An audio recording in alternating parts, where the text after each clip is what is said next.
Hi friends, வாங்க சிம்பிளான ஒரு பாசிப்பருப்பு சாம்பார், சிறுபருப்பு சாம்பார் நம்ம இட்லி தோசைக்கெல்லாம் ரொம்ப சூப்பராக பண்ணலாம். சீக்கிரம் சட்டுன்னு செஞ்சிடலாம். இது வாங்க எப்படி செய்கிறதுன்னு பார்க்கலாம். ஒரு கப்பு பாசிப்பருப்பு எடுத்துக்கோங்க. பாசிப்பருப்பை லைட்டாக வறுத்துக்கலாம். நம்ம அந்த பச்சை ஸ்மெல் போகிற வரைக்கும் இந்த மாதிரி வறுத்துட்டு நம்ம சாம்பார் செஞ்சோம்னா அந்த வலுவலுப்பு இல்லாமல் இருக்கும். வறுத்துட்டு நான் வாஷ் பண்ணிவிட்டு தேவையான அளவு தண்ணி போட்டுக்கிட்டேன் நான். அதுக்கப்புறம் ஒரு 10 பல்லு பூண்டு ஆட் பண்ணிக்கோங்க. ஒரு நல்ல பெரிய தக்காளி, ஒரு தக்காளி அரைச்சி போட்டுக்கோங்க. கொஞ்சமாக எண்ணெய் போட்டுக்கலாம், ஒரு 2 ஸ்பூனு. எண்ணெய் போட்டால் வெளியில் பொங்கி வராது. அதாவது விசில் விடும்போது நம்ம குக்கரில் பொங்கி வரும் பாருங்கள் பருப்பு, அது வராது. அதனால் நீங்கள் எப்போவுமே ஒரு ஸ்பூன் எண்ணெய் போட்டுட்டு நீங்கள் செஞ்சு பாருங்கள், உங்களுக்கு ரிசல்ட் நல்லா தெரியும். இப்போ இதை 2 விசில் விட்டு நம்ம எடுத்துக்கலாம். நான் 2 விசில் விட்டு எடுத்துட்டேன். இங்கே பாருங்கள், பொங்கியே வரல பார்த்தீங்களா எதுவுமே பருப்பு. அதனால தான் நம்ம எண்ணெய் போட்டு ஒரு விசில் விடணும். 2 விசில் விட்டுருந்தோம்ல எண்ணெய் போட்டு, அதனால தான் பொங்கி வரல.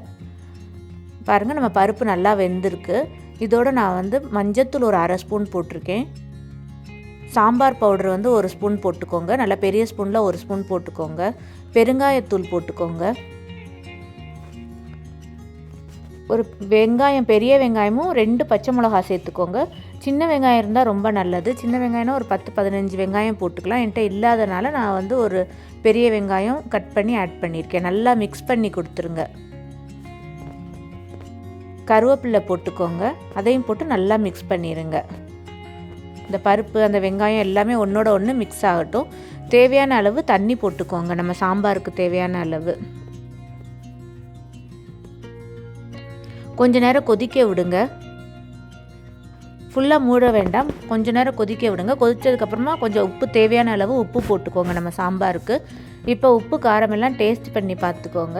அப்படி இல்லைனா கொஞ்சம் உப்பு, சாம்பார் பவுடர்லாம் கொஞ்சம் போட்டுக்கலாம். கொஞ்சம் மூடி வச்சு ஒரு 10-15 நிமிஷம் நல்லா கொதிக்க விட்டுருங்க மீடியம் ஃப்ளேம்லே. சூப்பரான சிறுபருப்பு சாம்பார் ரெடி ஆயிரும். பாருங்கள், மேலே கொத்தமல்லி தூவி இறக்கிடலாம். பாருங்கள், பாசிப்பருப்பு சாம்பார் சூப்பராக ரெடி ஆயிடுச்சு. இதுக்கு ஒரு தாளிப்பு கொடுத்துடலாம். ரொம்ப சிம்பிளான சாம்பார் தான் இது.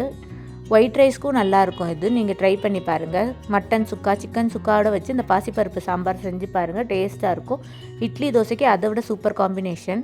கடாய் வச்சுக்கோங்க. நான் நல்லெண்ணெய் போட்டிருக்கேன், கடுகு போட்டிருக்கேன், சீரகம் போட்டிருக்கேன். வெடிச்சதுக்கப்புறமா உளுந்து கொஞ்சம் போட்டுக்கோங்க. உளுந்து கொஞ்சம் லைட்டாக செவக்கட்டும். சிவப்பு மிளகா ஒரு 2 கிள்ளி போட்டுக்கோங்க.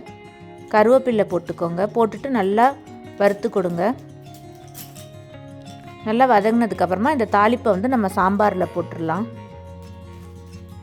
நல்லா சூப்பரான கமகமன் வாசனையோட ஒரு பாசிப்பருப்பு சாம்பார் ரெடி ஆயிடுச்சு. இது ட்ரை பண்ணி பாருங்கள். வீடியோ பிடிச்சிருந்துச்சுன்னா லைக் பண்ணி என்னோடய சேனலுக்கு சப்ஸ்கிரைப் பண்ணி சப்போர்ட் பண்ணுங்கள் ஃப்ரெண்ட்ஸ்.